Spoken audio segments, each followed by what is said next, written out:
News 18 ಡಿಜಿಟಲ್ಗೆ ಸ್ವಾಗತ. ನಾನು ಸಂಜಯ್, ದಾವಣಗೆರೆ ಜಿಲ್ಲಾ ವರದಿಗಾರ. ಏನು ಈಗಾಗಲೇ ದಾವಣಗೆರೆ ದಕ್ಷಿಣ ಕ್ಷೇತ್ರ ತೆರವಾದಂಥ ಡಾಕ್ಟರ್ ಶಾಮನೂರು ಶಿವಶಂಕರಪ್ಪನವರ ನಿಧನ ಹಿನ್ನೆಲೆಯಲ್ಲಿ ದಕ್ಷಿಣ ಈಗ ಕ್ಷೇತ್ರ ತೆರವಾಗಿರುವಂಥದ್ದು. ಈ ಕ್ಷೇತ್ರಕ್ಕೆ ಈಗಾಗಲೇ ಚುನಾವಣಾ ಆಯೋಗ ಏನು ಏಪ್ರಿಲ್ 9ರಂದು ದಿನಾಂಕವನ್ನು ನಿಗದಿ ಮಾಡಿದೆ.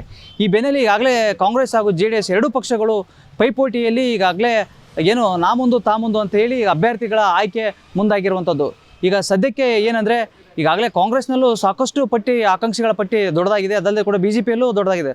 ಒಂದು ಕಡೆ ಕಾಂಗ್ರೆಸ್ನಲ್ಲಿ ಯಾಕೆಂದರೆ ಈಗ ಸಾಕಷ್ಟು ಗೊಂದಲ ಎರಡೂ ಪಕ್ಷದಲ್ಲಿ ಇರೋದ್ರಿಂದ ಕಾಂಗ್ರೆಸ್ನಲ್ಲಿ ನೋಡೋದಾದರೆ ಕಾಂಗ್ರೆಸ್ನಲ್ಲಿ ಈ ಬಾರಿಯೂ ಕೂಡ ಸಾಕಷ್ಟು ಗೊಂದಲ ಇರುವಂಥದ್ದು. ಯಾಕೆಂದರೆ ಕಳೆದ ಒಂದು 20 ವರ್ಷಗಳಿಂದ ಕೂಡ ಶಾಮನೂರು ಶಿವಶಂಕರಪ್ಪನವರಿಗೆ ಈ ಕ್ಷೇತ್ರದಲ್ಲಿ ಗೆಲ್ಲಲಿಕ್ಕೆ ಸಹಕಾರ ನೀಡಿದ್ವಿ ಅಂತ ಹೇಳಿ ಈ ಬಾರಿ ಮುಸ್ಲಿಮ್ಸ್ ಕೂಡ ಸಾಕಷ್ಟು ಈ ಬಾರಿ ಟಿಕೆಟ್ ನಮಗೆ ಕೊಡಬೇಕು ಅಂತೇಳಿ ಒಂದಿಷ್ಟು ಬೇಡಿಕೆಗಳನ್ನು ಇಟ್ಟಿರುವಂಥದ್ದು. ಅದಲ್ಲದೆ ಕೂಡ ಇನ್ನೊಂದು ಕಡೆ ಸಚಿವ SS ಮಲ್ಲಿಕಾರ್ಜುನ್ ಅವರು ಏನಿದ್ದಾರೆ, ಅವರು ತಮ್ಮ ಪುತ್ರ ಸಮರ್ಥ್ಗೆ ಟಿಕೆಟ್ ಕೊಡಿಸಿ ಹೇಗಾದರೂ ಮಾಡಿ ಅವರ ತಂದೆ ಕ್ಷೇತ್ರವನ್ನು ಉಳಿಸ್ಕೊಳ್ಬೇಕು ಅಂತೇಳಿ ಅವರು ಕೂಡ ಒಂದು ನಾನಾ ಕಸರತ್ತುಗಳನ್ನ ಮಾಡ್ತಾರೆ. ಅದಲ್ಲದೆ ಕೂಡ ಕಳೆದ ಒಂದು 4-5 ದಿನಗಳಿಂದ ಅಷ್ಟೇ ಕೂಡ ಅವರ ಬೆಂಬಲ SS ಮಲ್ಲಿಕಾರ್ಜುನ್ ಅವರ ಬೆಂಬಲಿಗರು ಸಾಕಷ್ಟು ಜನ ಹೋಗಿ ಒಂದು CM ಸಿದ್ದರಾಮಯ್ಯ ಹಾಗೂ DCM DK ಶಿವಕುಮಾರ್ ಅವರು ಕೂಡ ಒಂದು ಮನವಿ ಮಾಡಿದರು. ಯಾಕೆಂದರೆ ಈ ಬಾರಿ ಏನಾದರೂ ಬೇರೆಯವರಿಗೆ ಟಿಕೆಟ್ ಕೊಟ್ಟರೆ ನಾವು ಅವರಿಗೆ ಸಹಕಾರ ಮಾಡೋದಿಲ್ಲ, ಒಂದು ವೇಳೆ ಕೊಟ್ಟರೆ ನಾವು ಅವರಿಗೆ ಯಾವುದೇ ರೀತಿ ಪ್ರಚಾರವನ್ನು ಮಾಡಲಿಕ್ಕೆ ಆಗೋದಿಲ್ಲ ಅಂತೇಳಿ ಈಗಾಗಲೇ ಹೇಳಿರುವಂಥದ್ದು. ಆದರೆ ಸಮರ್ಥ್ಗೆ ಏನಾದರೂ ಒಂದು ವೇಳೆ ಟಿಕೆಟ್ ಕೊಟ್ಟರೆ ನಾವು ಅವ್ರನ್ನ ಗೆಲ್ಸ್ಕೊಂಡು ಬರುವಂಥ ಕೆಲಸವನ್ನು ಮಾಡ್ತೀವಿ ಅಂತೇಳಿ ಈಗ SS ಮಲ್ಲಿಕಾರ್ಜುನ್ ಬೆಂಬಲಿಗರು ಈಗಾಗಲೇ CM ಸಿದ್ದರಾಮಯ್ಯ ಮತ್ತು DK ಶಿವಕುಮಾರ್ ಅವರಿಗೆ ಇಬ್ಬರು ಕೂಡ ಒಂದು ದೂರನ್ನು ಸಲ್ಲಿಸಿರುವಂಥದ್ದು.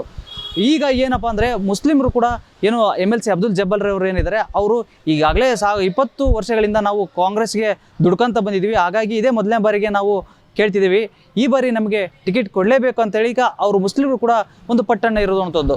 ಈಗ ಮುಸ್ಲಿಮರ ಜೊತೆಗೆ ಅಲ್ಪಸಂಖ್ಯಾತರ ಜೊತೆಗೆ ಮತ್ತೆ ಇತರೆ ಲಿಂಗಾಯತರು ಇರ್ಬೋದು, ಕುರುಬರು ಇರ್ಬೋದು, ಈ ರೀತಿ ನಾನಾ ಕೆಟಗರಿಯವರು ಕೂಡ ಇವ್ರ ಜೊತೆ ಒಂದು ಸಹಕಾರ ನೀಡಿ ಹಿಂದಕ್ಕೆ ಆದರೂ ಕೊಡಿ ಅಥವಾ ಮುಸ್ಲಿಮ್ಗಾದರೂ ಕೊಡಿ ಅಂತೇಳಿ ಈಗ ಸದ್ಯಕ್ಕೆ ಅವರು ಒಂದು ಪಟ್ಟಿಡಿರುವಂಥದ್ದು ಅಬ್ದುಲ್ ಜಬ್ಬಾರ್ ಅವರು.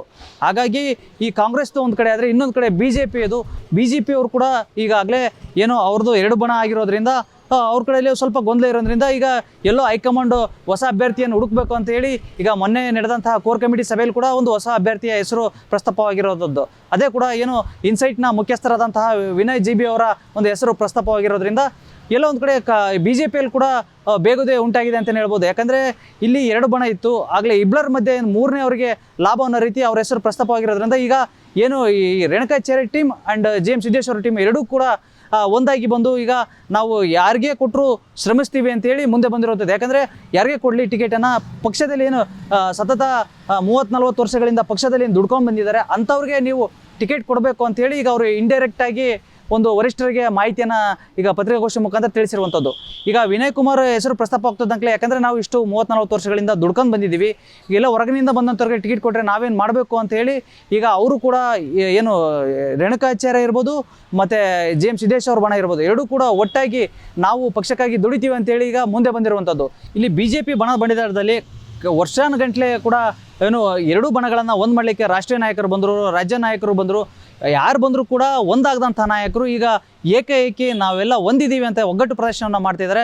ಇಲ್ಲಿ ಎಲ್ಲ ಒಂದು ಕಡೆ ವಿನಯ್ ಕುಮಾರ್ಗೆ ಟಿಕೆಟ್ ಆಗ್ಬಿಡುತ್ತೋ ಅನ್ನೋ ಭಯ BJPಲಿ ಇದ್ದಂಥವ್ರಿಗೆ ಈಗ ಮೂಡಿರುವಂಥದ್ದು. ಈಗ ಮುನ್ನೆಲೆಗೆ GB ವಿನಯ್ ಕುಮಾರ್ ಹೆಸರು ಕೂಡ ಪ್ರಸ್ತಾಪ ಆಗ್ತದೆ. ಅದರಲ್ಲಿ ಕೂಡ ಈ ಹಿಂದೆ ಪರಾಜಿತಗೊಂಡಂತಹ ಅಭ್ಯರ್ಥಿಗಳಾದಂತಹ ಯಶವಂತರಾವ್ ಜಾಧವ್ ಇರ್ಬೋದು, BJ ಅಜಯ್ ಕುಮಾರ್ ಇರ್ಬೋದು, ಇವರೆಲ್ಲರೂ ಕೂಡ ಹೆಸರು ಪ್ರಸ್ತಾಪ ಆಗಿರೋದ್ರಿಂದ ಎಲ್ಲ ಹೊಸ ಮುಖಕ್ಕೆ ಮಣಿ ಆಗ್ತಾರೆ ಅನ್ನೋ ಒಂದು ದೃಷ್ಟಿಯಿಂದ ಈಗ BJPಲಿ ಕೂಡ ಒಂದು ಭಯದ ವಾತಾವರಣ ಸೃಷ್ಟಿಯಾಗಿದೆ. ಈಗ ಎಲ್ಲ ಒಂದು ಕಡೆ ಇವತ್ತಿಲ್ಲ ನಾಳೆ BJP ಆಗಲಿ ಕಾಂಗ್ರೆಸ್ ಆಗಲಿ ಅಭ್ಯರ್ಥಿಗಳ ಟಿಕೆಟ್ ಘೋಷಣೆ ಆಗ್ಬೋದು. ಘೋಷಣೆ ಆದಂಥ ಸಂದರ್ಭದಲ್ಲಿ ಯಾರಾಗ್ತಾರೆ ಅಂತೇಳಿ ಕುತೂಹಲ ಮೂಡಿರುವಂಥದ್ದು. ಒಟ್ಟಾರೆಯಾಗಿ ದಾವಣಗೆರೆ ದಕ್ಷಿಣ ಕ್ಷೇತ್ರ ಏನಿದೆ ಈ ಬಾರಿ ಸಾಕಷ್ಟು ಕುತೂಹಲ ಕೆರಳಿರುವಂಥದ್ದು. ಯಾಕಂದರೆ ಈ ಕಾಂಗ್ರೆಸ್ ಒಂದು ಕಡೆ ನಾವು ಏನಾದರೂ ಮಾಡಿ ಈ ಅಸ್ತಿತ್ವವನ್ನು ನಾವು ಉಳಿಸ್ಕೊಳ್ಳೇಬೇಕು, ಯಾಕಂದರೆ ಸತತ ಗೆದ್ಕೊತ ಬಂದಿದ್ದೀವಿ, ಈ ಬಾರಿಯೂ ಕೂಡ ಗೆದ್ದು ಕೈ ವಶಪಡಿಸ್ಕೋಬೇಕು ಅಂತೇಳಿ ಕಾಂಗ್ರೆಸ್ ಒಂದು ಕಡೆ ಹೊಟ್ಟರೆ, ಮತ್ತೊಂದು ಕಡೆ ಈ ಬಾರಿ ನಮಗೆ ಸುಲಭವಾಗಿ ಗೆಲುವಿದೆ ಅಂತೇಳಿ BJP ಕೂಡ ಅಂದ್ಕೊಂಡಿರುವಂಥದ್ದು. ಯಾಕಂದರೆ ಈ ಕಾಂಗ್ರೆಸ್ನ ಕಚ್ಚಾಟದಿಂದ BJPಗೆ ಲಾಭ ಆಗುತ್ತೆ ಅನ್ನೋ ದೃಷ್ಟಿಯಿಂದ ಈ ಬಾರಿ BJP ನಾ ಮುಂದು ತಾ ಮುಂದು ಅಂತ ಅಲ್ಲೂ ಕೂಡ ಸಾಕಷ್ಟು ಜನ ಆಕಾಂಕ್ಷಿಗಳ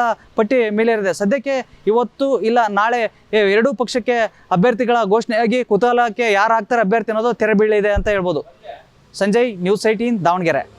ನಿರ್ಭೀತ, ನಿಷ್ಪಕ್ಷಪಾತ, ವಿಶ್ವಾಸಾರ್ಹ ಸುದ್ದಿಗಳಿಗೆ ಮತ್ತೊಂದು ಹೆಸರಾಗಿರುವಂತ ನ್ಯೂಸ್ 18 ಕನ್ನಡ ಈಗ ಆಪ್ನಲ್ಲೂ ಲಭ್ಯವಿದೆ. ದಯವಿಟ್ಟು ಇಲ್ಲಿರುವ QR ಕೋಡ್ ಅನ್ನ ಸ್ಕ್ಯಾನ್ ಮಾಡಿಕೊಂಡು ಆಪ್ ಅನ್ನ ಡೌನ್ಲೋಡ್ ಮಾಡೋದಕ್ಕೆ ಮರಿಬೇಡಿ. ನಿಮ್ಮ ಬೆಂಬಲ ಹೀಗೆ ಸದಾ ನಮ್ಮೊಂದಿಗಿರಲಿ. ಧನ್ಯವಾದ.